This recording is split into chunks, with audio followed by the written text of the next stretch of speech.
ஹர ஹர சங்கர ஜய ஜய சங்கர ஹர ஹர சங்கர ஜய ஜய சங்கர. காஞ்சி மடத்தில் ஒரு நாள் மதியம் மகா பெரியவா சாப்பிட்டு கொண்டிருந்தார். அவரை யாரோ குறுகுறுவென பார்ப்பது போலிருக்க நிமிர்ந்தார். ஜன்னலை பிடித்தவாறு குட்டி குரங்கு நின்று கொண்டிருந்தது. அதற்கு வாழைப்பழம் தருமாறு பணிந்தார். ஆனால் வாங்க மறுத்துவிட்டது. அதற்கு கொஞ்சம் சாதம் கொடுக்க ஏற்பாடு செய்தார். கண்மூடி திறப்பதற்குள் வேகமாக சாப்பிட்டுவிட்டு மரத்தில் ஏறி மறைந்தது. அதன் பிறகு இதுவே தினமும் வாடிக்கையாகிவிட்டது. அதற்கு கோவிந்தா என்று பெயரிட்டு அழைத்தார் மகா பெரியவா. ஒரு நாள் அந்த குரங்கு நீண்ட நேரமாகியும் சாப்பிட வரவில்லை. சாப்பிட மனமின்றி மகா பெரியவா காத்திருந்தார். அன்று மடம் அருகில் இருந்த நாராயண ஐயர் வீட்டிற்குள் குரங்கு நுழைந்திருக்கிறது.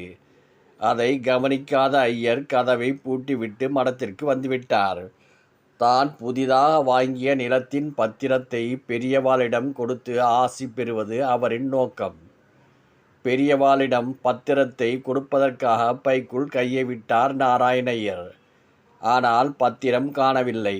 அவர் திகைத்தார். நாராயணய்யரே, என்ன தேடுறீர்? நான் குரங்கை தேடுறேன், நீர் பத்திரத்தை தேடுறீரா என்று பெரியவா, போங்கோ போங்கோ, ஆற்றுல போய் தேடி பாருங்கோ. நான் தேடுறது மட்டுமில்லை, நீங்கள் தேடுறதும் கிடைக்கும் என்றார்.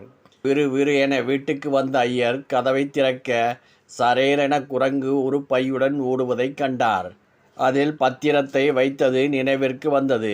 குரங்கை துரத்தியபடி அவரும் பின்தொடர்ந்தார். தெருவில் உள்ள எல்லோரும் வேடிக்கை பார்த்தனர். ஓடிய குரங்கு மடத்திற்குள் நுழைந்தது. பெரியவா அதனிடம் அன்புடன், கோவிந்தா, உனக்கு பசிக்கலையா? எங்கே போயிட்டே என்று கேட்க ஐயரும், ஐயோ குரங்கு, பத்திரம் பத்திரம் என பதட்டத்துடன் ஓடி வந்தார்.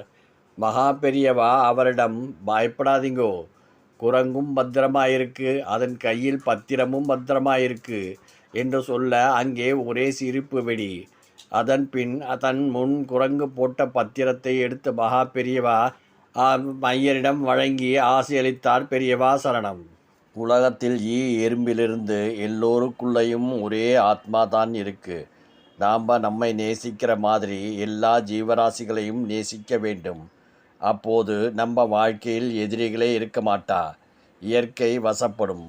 ஸ்ரீ மகா பெரியவா திருவடிகளே சரணம். ஹர ஹர சங்கர ஜய ஜய சங்கர ஹர ஹர சங்கர ஜய ஜய சங்கர.